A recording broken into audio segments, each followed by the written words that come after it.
Hello everyone, this is Tom Fox and I'd like to welcome you to episode 106 of the FCPA Compliance and Ethics Report. Today I have Gini Deitrich, president of Armin Dietrich, a PR professional who's going to give us lessons on communication for the compliance professional and talk about her book, Spin Sucks. She has some really interesting insights into how the compliance professional can use communication to further compliance within a corporation. The episode is a little over 20 minutes. Tom Fox, and I'd like to welcome you to this episode of the FCPA Compliance and Ethics Report. Today, it is way beyond my distinct pleasure, privilege, and actual happiness because I finally have got to meet Gini Deitrich.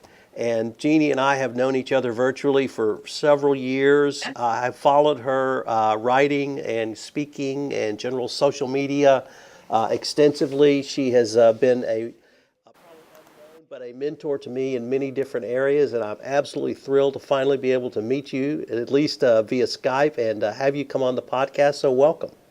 Thank you. I'm very excited as well, and it's nice to hear your voice and see your face, but also I think it's really interesting that you and I have sort of followed each other around because we do entirely different things, so I think that's very cool. Yes. And what you primarily do, it seems to me, is work in the area of public relations. Yes. You have your own company, Armin Dietrich. You founded several years ago, and you have a fabulous blog site called Spin Sucks, which I love. And you have a book out by the same name. Yes, I do. Spin Sucks. It came out earlier this year, and it is written for the PR professional, but you had a lot of insights into the communications, leadership, and areas that touch upon what I do in the anti-bribery and anti-corruption space. So I thought it might be good if you would cross-pollinate and cross-fertilize and give us some hints. Happy to do that. So why don't you tell us about what your firm does and what you do? Let's just start there. We actually do, PR is the term we use, but it's a little bit broader than that because I think when people say we need to hire a PR firm, they immediately think, oh, I'm going to be on Oprah or I'm going to be on the front page of the New York Times. Well, that's a very small fraction of what we do. Really what we do is help organizations communicate correctly, make sure that they're prepared for crisis, make sure that their reputations are intact. If something happens, that is unethical or that hurts their reputation, how they sort of navigate through that. So that's a lot of what we do. In your blog, you write a lot about communication. You write about it, obviously, as you just talked about from the corporate perspective, but you also write about it from the leadership perspective. What are some of your thoughts about that? It's interesting because my entire career I've been a communicator, and I think the issue is that the shoemaker's children doesn't have shoes, and so you're so accustomed to helping organizations learn how to communicate. I've worked with CEOs at Fortune 10 companies, teaching them how to communicate with the media and the right things to say to their teams, and little things like how to hold a town hall meeting with your employees so that they understand that there's a collaborative and open environment and that you're not just some talking head. And then I would do things, especially in the early days of the business, that just were not good communications. I talked about the other day how I was out in San Diego with a client a few years ago. It's probably 7 years ago now, and we had a couple of really good days of meetings. And at the end of the meetings, we went to dinner. And he said during dinner, after a couple glasses of wine, "Do you mind if I give you some feedback on your team?" And I was like, "No, of course, I would love feedback on my team." And he just read me the riot act. He was not happy at all, and he was not happy that I wasn't involved in the day-to-day tactical kinds of things. He told me that they had hired us because of me and wanted me to be more involved, and was not happy with some of the attitude of my team and all of this stuff. So I promptly went back to the hotel, fired off an email, at midnight there, which was 2:00 here in the morning, and just went to bed. And then I got on a flight the next morning and I flew home. And when I went into the office, my managing director pulled me aside, closed the door, and said to me, "I don't think that you realize what kind of bomb you throw into the office like that. Here you have young professionals who are 22, between the ages of 22 and 25, and they receive this email from the big boss in the middle of the night, and you don't even see the repercussions. And I thought, I had never even thought about that. So really, those are the kinds of things that I think about, is how do you communicate conflict and hard conversations in person and not through the written text, which is really hard today, right? Because email and texting and all those things make it so easy for us to just get through our to-do list and not think about it. But it's really from that perspective and a leader's perspective, how do we communicate in an effective way that doesn't set those bombs off? Let me pick up on something you started those remarks with, which was what your client said to you in terms of who was I hiring? They wanted to hire you. You run a company. You have professionals who work for you in this company.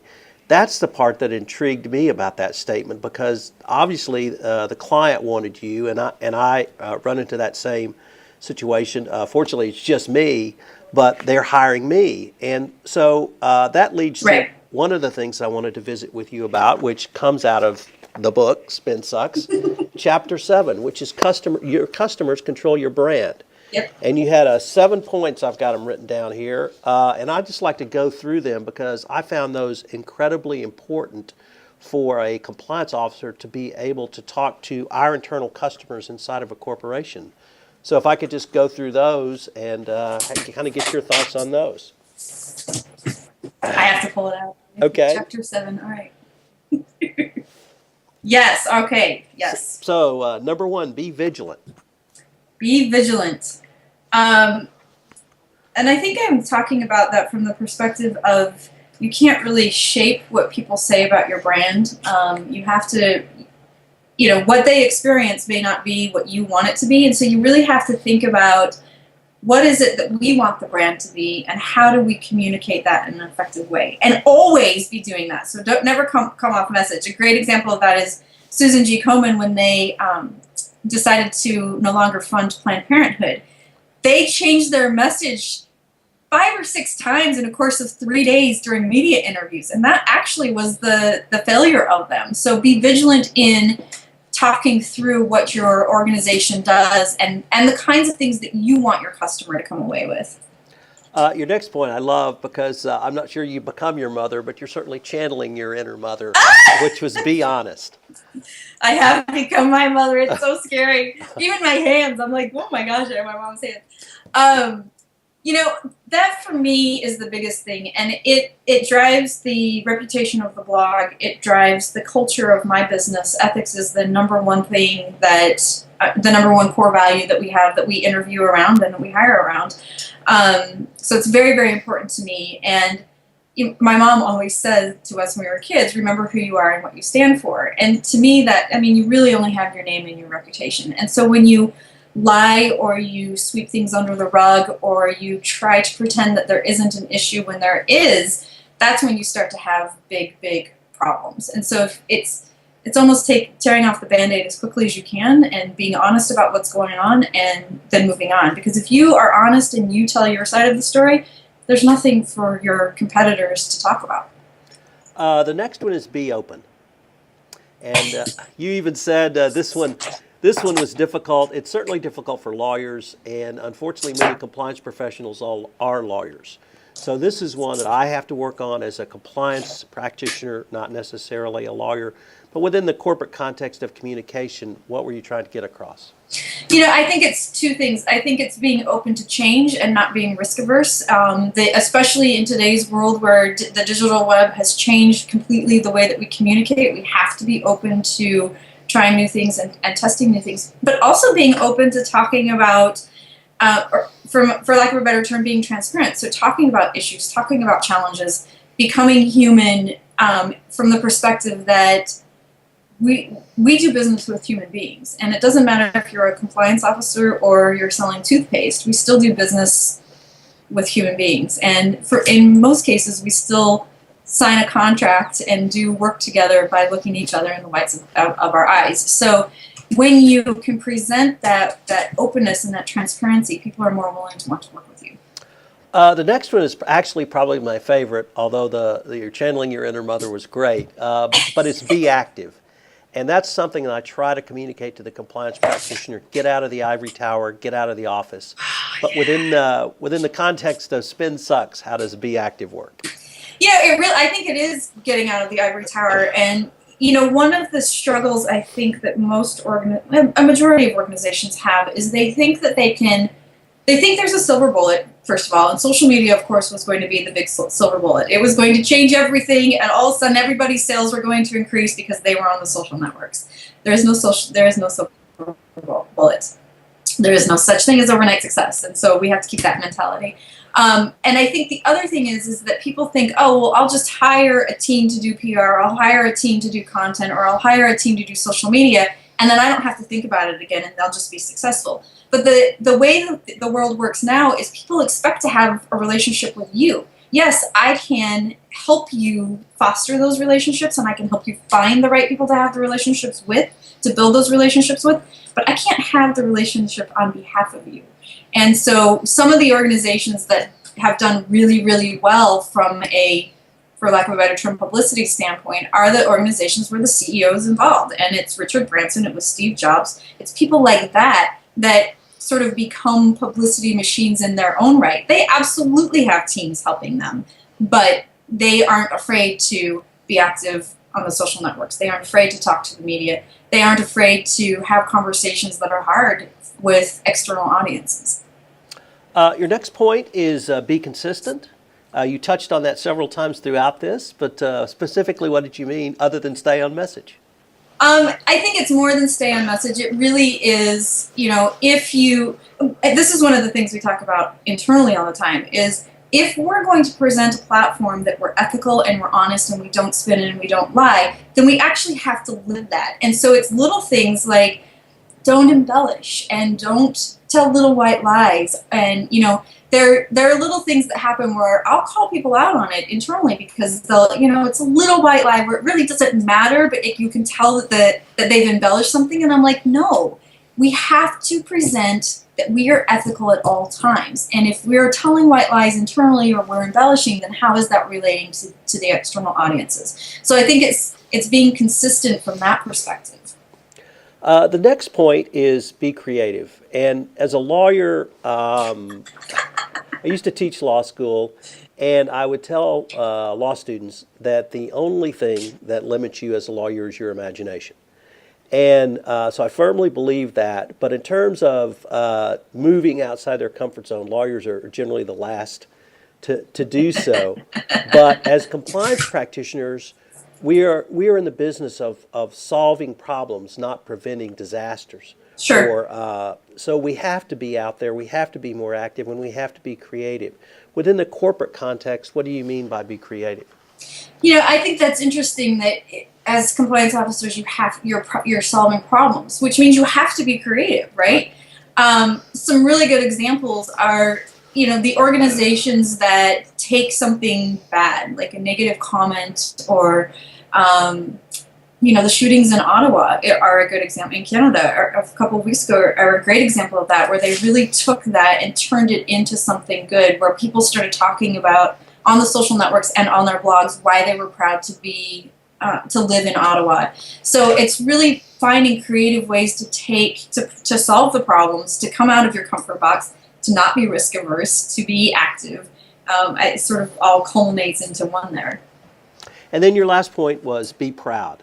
And that's something that certainly I don't think compliance practitioners think about and talk about enough. But people ask me, why do you do this? What are you getting out of it? And I say, look, if I can move the ball forward just a little, I'm happy.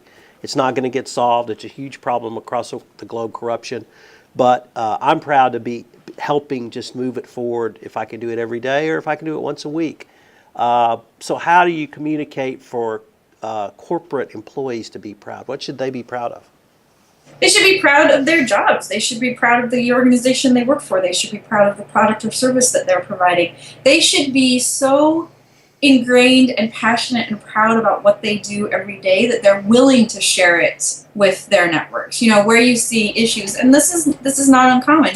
You see issues where employees will say, well, no, my job and my personal are separate. It's church and state, so I'm not going to share with my social networks. And that's a problem, because if you're not proud enough about what you do every day to share it with your personal networks, then you're doing something wrong.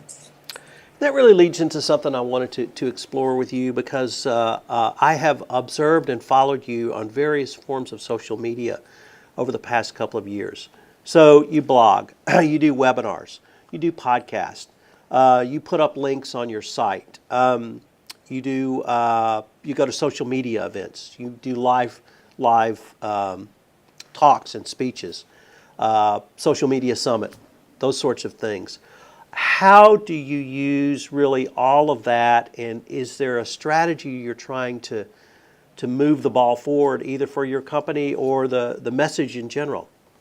Well, I think it's twofold, and yes to both those questions. The speaking engagements that I do is the number one driver of new business revenue for us. The blog is number two. I mean, the blog drives, between speaking and the blog, it's probably at about 80% of our new revenue. So it's pretty significant. But also, the vision of Spin Sucks, which started as the blog and then the book, and then of course through the brand ambassadors, is to change the perception that people have of the PR industry. And the perception that people have is that we spin the truth or we lie, and that's just what we do. Our sole job is to manipulate the consumers, and that's just not the case. I mean, sure, there are industries that do that, politics, Hollywood, some of those that do. But for the majority, especially on the corporate side, that's not what we do. And so that's the vision. And so, part of what I'm doing here is, like you're saying, I'm proud to represent an industry that does things the right way and that is ethical and can help organizations grow and does protect their reputations and can help in a crisis. And, some of that work I'm doing is free. I'm not paid to do that stuff. And some of the speaking engagements I do to the industry is really to help further that message. And so that people can stand up and say, well, wait a second. I know you're asking me to write a review about our product on Yelp or on Amazon, but it's against the ethical rules. So it's really giving people the power to stand up and say, this isn't right, and I'm not going to do it. You used a phrase that I was very intrigued about when you released your book, which was brand ambassadors. You had a very interesting campaign to help get the message of the book out. One clearly was to market the book, but two was to get the message out. And so could you tell us how you came up with brand ambassadors, what their role was, because it was really intriguing the way you used that technique. I'd like to say it was my own idea, but I actually stole it from Michael Hyatt. You credited him that when you sent us that email. Yeah, it was definitely his idea from a few years ago, and I remember reading that at the time and thinking, that's an interesting idea. So I wrote a blog post in January, probably, and said that we were looking for brand ambassadors. I was trying to limit it to 100 people simply because I was buying copies of books for everybody, and that gets really expensive. And so I opened up an application. We ended up getting 822 applicants, and I couldn't keep it to just 100, so we ended up with 150 brand ambassadors. Their job was to read the book, which I sent copies ahead of time before it was published. Their job was to write a review. I love that you keep showing it. Write a review on Amazon, and I said, it needs to be honest. Like, I don't want all 5-star reviews just because you got a free copy, and disclose that you received the copy. And then, to encourage people to buy the book as well during the launch week, because the way that the goal was to make the New York Times bestseller list, which we did not make, but we did fairly well, is from Saturday to Saturday, you have to sell a certain number of books. And you don't really know what that number is because you don't know what else is coming out the same week. So let's say that Lean In from Sheryl Sandberg came out the same week my book came out. I'd be SOL because she sold 100,000 books, which you're just not going to do. So you have to sort of play that game. We sold just a little more than, just a little less than 10,000. I'm not allowed to say the exact number, but it was pretty good. I think it sold more in that week than my first book marketing round sold ever. So it really helped. And when you have 150 people out there talking about your book and writing blog posts and sharing it on the social networks and writing Amazon reviews and all of that, it certainly helps. So it was a really interesting process. Well, and frankly, what I took away from it was that you can use that concept of brand ambassadors in a wide variety of circumstances. Absolutely. And so I thought about using it in the compliance context in a corporation to market the brand of compliance. So thank you for that great insight. Yeah, absolutely. When you have people that are passionate about a product or a service or an idea, absolutely it can work in any fashion like that. Well, Jeannie, unfortunately, I've had way too much fun, and this That was fast. we're nearly at the end of our time. But let me just show the book one more time. Spin Sucks. It's available on Amazon.com. Please get a copy. It doesn't matter what field you're in. It will help you learn how to communicate. And I always ask if anyone wanted to follow up with this, anything you might have said, could they email you or contact the company in some way? Yeah, absolutely. Spinsucks.com is the easiest place. You can find email addresses and social networks and everything there. So, and we're there every day, so you can find us pretty easily. Well, I can't thank you enough for taking the time to visit with me. I hope we get to do it again soon, and maybe, just maybe, we can actually meet in person one day. I know, hopefully. Thanks very much. Thanks for having me. Okay.